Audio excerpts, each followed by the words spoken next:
terceiro ano, tudo bem? Lembra na aula anterior que eu disse para vocês aquela expressão, né? Telefones do arco da velha. Então é sobre isso que a gente vai conversar um pouquinho, tá? Na apostila da página 77. Tem lá um título, né? Uma pergunta falando dos telefones do arco da velha. E aí, pensaram nessa expressão? Então vamos conversar um pouquinho. No final, tá? Quando eu terminar, eu vou deixar um pequeno vídeo para vocês estarem vendo um pouquinho sobre a história de como foi, né? Esse telefone não, né? Como foi a história da chegada do telefone aqui no Brasil, tá bem? Então eu vou começar agora fazendo uma leitura do texto que só tem no manual, como a tia Adriana já explicou, e eu gostaria que vocês prestassem bastante atenção. Vamos lá? Então o título é Telefones do Arco da Velha. Quem escreveu, né, esse texto é a Kátia Calzavara. O dia 10 de março de 1876, ó, quanto tempo, hein? Entrou para a história esse dia 10 de março. Nessa data, a comunicação ganhou um presente, o telefone. Esse telefone hoje, né, que ele fica na palma da sua mão, não é verdade? Então vamos para a história. Em 1876, o professor Alexandre Graham Bell, nascido na Escócia, transmitiu uma mensagem a seu auxiliar. Como? O telefone? Por mais banal que pareça hoje, a resposta não era óbvia na época. A voz fazia reverberar uma lâmina de metal em que ficavam grãos de carvão. Bom, em maio do mesmo ano, o professor levou o seu invento. Ele pegou aquilo que ele inventou, né, com um pouquinho de carvão, como fala no texto, né, uma lâmina de metal. Ele pegou esse seu invento e levou a uma exposição que comemorava os 100 anos da independência do Brasil. Então ele pegou o seu invento e foi para a festa, né, que estava tendo aquele invento, e levou a sua invenção. Pouco tempo depois, na época da chegada de Dom Pedro II ao Brasil, o telefone começou a ganhar visibilidade. Em 1876, na Filadélfia, Graham Bell estendeu o fio do aparelho por uma sala e pediu que o imperador ficasse na outra extremidade.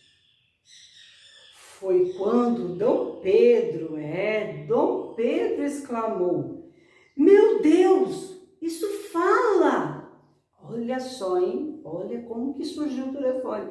O Graham Bell, que havia feito aquela invenção, que ele levou lá para a exposição, ele esticou o fio, né, que ele usou para a sua experiência de uma sala para outra, né? E pediu naquela época para Dom Pedro, o imperador, ir na outra sala. E aí ele fez lá a comunicação e aí o Dom Pedro falou: "Meu Deus, isso fala!" Um ano depois, foi inaugurada a primeira empresa telefônica do mundo, a Bell Telephone. Olha que chique, Bell Telephone Company, que tinha 800 telefones. Pensou comparar aquela época com hoje? Tinha 800 telefones apenas.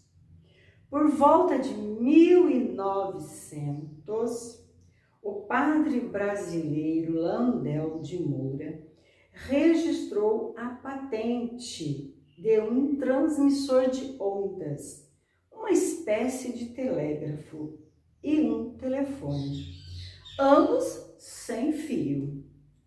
Patente, o que é essa patente? É um documento que prova a autoria e os direitos por uma invenção. Então, quando a gente cria algo, né, que não existe, você vai lá e registra, né, a sua patente. Que se caso aparecer algo igual ao seu, você que tem os direitos do aparelho, que foi você que criou. Então, por isso que tem que se fazer um registro. Então, pessoal, assim foi o comecinho de tudo, da chegada desse aparelhinho que está na sua mão, né? E às vezes você pode estar assistindo a aula por ele até, né? Do telefone que cabe na sua mão. Mas o comecinho, ó, foi duro, não é verdade?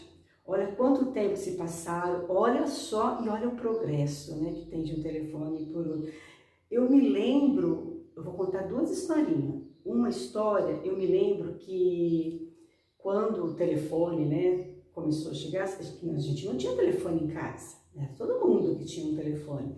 Eu lembro na minha época, meu pai, quando ele precisava fazer alguma ligação, todo mundo conhece a rua Chico de Paula, né? Que é aquela avenida que hoje quem está nos centros, ela só pode subir por ela. Ali mais ou menos, vamos dizer, ali próximo da União, da loja União, eu me lembro, ali ficava a cabine de telefone central. Então, quando meu pai precisava fazer uma ligação para São Paulo, para outra cidade, ele ia lá. E lá tinha umas cabines, imagina, umas 5 casinhas, vamos falar assim, 5 entradinhas com seus telefones. E tinha a secretária, que era a telefonista. Ela ficava sentada numa mesa, então, primeiro a pessoa tinha que conversar com ela.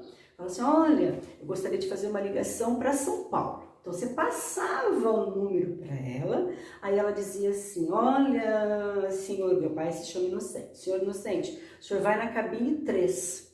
Então, aí meu pai ia para a cabine 3, ela fazia a ligação e autorizava lá nessa cabine o atendimento. Olha que interessante. Legal, né? E a outra história, eu lembro também quando meu pai comprou o telefone, o nosso telefone. Gente, mas a chegada desse telefone foi comemorada. O meu pai pagou, tinha um carnê para pagar as prestações do telefone, que tinha que esperar o telefone chegar. Na época, hoje vocês falam Vivo, Oi, Claro, né? Na época ela se chamava Telesp. Nossa, chegou o telefone, aquele telefone de discate, pegava, voltava no... Nossa, eu tô contando aqui para vocês, estou lembrando dessa história. Que legal, né? Então, olha só a importância que foi, né, do Graham Bell para a comunicação no Brasil, né? Então, agora, pessoal, na página, né, que nós começamos, onde está a história, tem uma pergunta, né? Ele fala assim, na pergunta A, aí embaixo na página 77, o que significa o título? Telefones do Arco da Velha. Ficou fácil agora, né? Então, qual é a resposta? Telefones antigos. Então, telefones do Arco da Velha se trata de telefones antigos. Se vocês forem pesquisar, né, vocês vão ver que tem vários modelos, né? Aquele que você disca lá e fica com na mão, né? E põe aqui para ouvir o que a pessoa está falando. E aí vai ter vários modelos de telefone. E a letra, depois na página 78, tem um caça-palavras, que é com palavras com X e palavra com CH. São 6 palavrinhas, tá bom? Que eu gostaria de deixar para vocês. Ok? E para nossa aula, né, que é a aula de redação, hoje sobre o telefone, tem uma proposta no item C, que fala assim, crie um texto de ficção. É um texto imaginário, é um texto inventado. Por quem? Por você. Você vai criar um texto. Nele você contará como que você viajou no tempo para encontrar, sabe com quem? Com o Alexandre Graham Bell. Olha que legal que a gente poder conversar com ele hoje. Então você vai imaginar que você se encontrou com ele, o inventor do telefone. Aí você vai contar para ele. Olha, Alexandre, como está o telefone hoje, tá? Que ele criou, que ficaram diferentes da época dele, né? Na época dele, o que ele fez? Ele esticou um fio de uma sala para outra, né? Que tinha lá um procedimento, uma laminazinha, eu só sei que o fio, ele fala e chega. Igual o telefone sem fio, né? O nosso telefone sem fio, não. Telefone na latinha. Vocês já fizeram esse tipo de telefone? Que estica, você ouve, né? O que a criança está falando na outra latinha? E, né, o som vem pela... Foi esse processo, esse procedimento que o Alexandre foi pensando na época e criou para nós hoje essa comunicação, né? Que é tão ágil, tão rápida.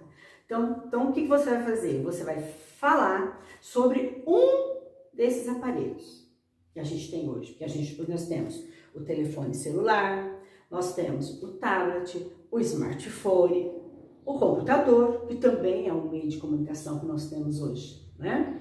Explique que, além de ouvir a voz, esses aparelhos permitem ver imagens, permite jogar, fotografar, buscar informações, você pode trocar mensagem, ver imagens, não é? De qualquer lugar do nosso planeta.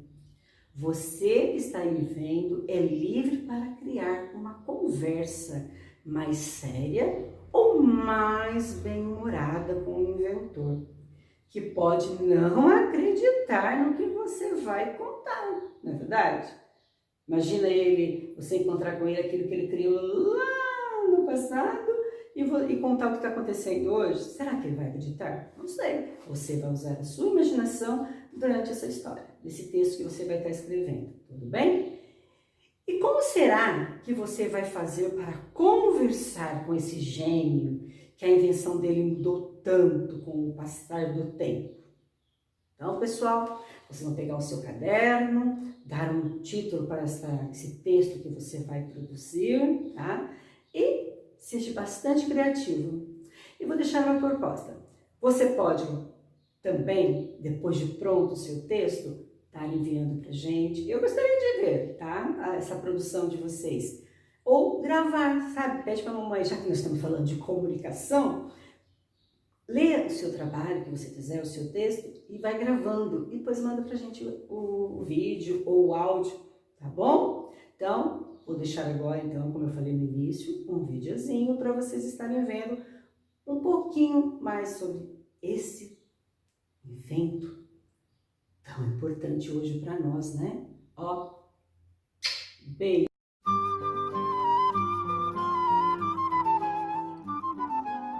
Em 1877, começou no Brasil a revolução de fios e conexões que transformaria as comunicações no país. Pouco depois da invenção do telefone, a novidade chegava aqui graças ao entusiasmo de Dom Pedro II. O primeiro aparelho instalado no Rio em 1877 teria sido um presente do próprio Bell. A linha funcionava dentro do Palácio de São Cristóvão, hoje Museu Nacional. Na mesma época, foi instalada uma linha entre a loja O Grande Mágico, no centro da cidade, e o quartel dos bombeiros. O telefone era uma grande atração que atraía visitantes, curiosos com o aparelho. Foi no século XX, quando o Brasil já tinha se tornado uma república, que aconteceu a merecida expansão do telefone. O Brasil era um grande exportador de café. O país era ligado por ferrovias e das principais cidades emanava um clima de otimismo e animação. Em São Paulo e no sul de Minas, já no final dos anos 20, havia mais de 50 mil telefones. No Rio de Janeiro, então Distrito Federal, mais de 42 mil. No Rio Grande do Sul, eram 18 mil. A expansão acontecia em todo o território nacional. Capitais do Nordeste e do Norte também contribuíram para o aumento de telefones, que em 1929 já eram 160 mil em todo o Brasil. Em todo o país, a expansão encontrou desafios. Os primeiros fios de cobre eram aéreos e descobertos. Os recém-instalados cabos de bondes e os numerosos cabos de energia causavam problemas comuns: desgaste, atrito com outros fios, interferências. Nas zonas rurais, havia ainda os ninhos de João de Barro, que provocavam danos à transmissão. Os pássaros descobriram nos postes um lugar ideal para construir suas casas, e era comum ver ninhos entre os isoladores. Para as empresas e a população estava claro: era hora de mudar. Postes de dimensões modestas foram substituídos por outros mais altos. A ordem era expandir o serviço, estender cada vez mais cabos e conquistar cada vez mais assinantes. Mais tarde, os cabos aéreos foram substituídos por subterrâneos, indutos. Era comum ver operários escavando as ruas para a passagem dos cabos. Nem a Segunda Guerra freou a telefonia no Brasil. O crescimento era mais lento, mas aumentaram as estações automáticas. Em plena guerra, o telefone integrava o país. Em 1944, já se ligava para 912 cidades. Com o fim do conflito, surgiram novos serviços que facilitaram muito falar com o outro lado do mundo.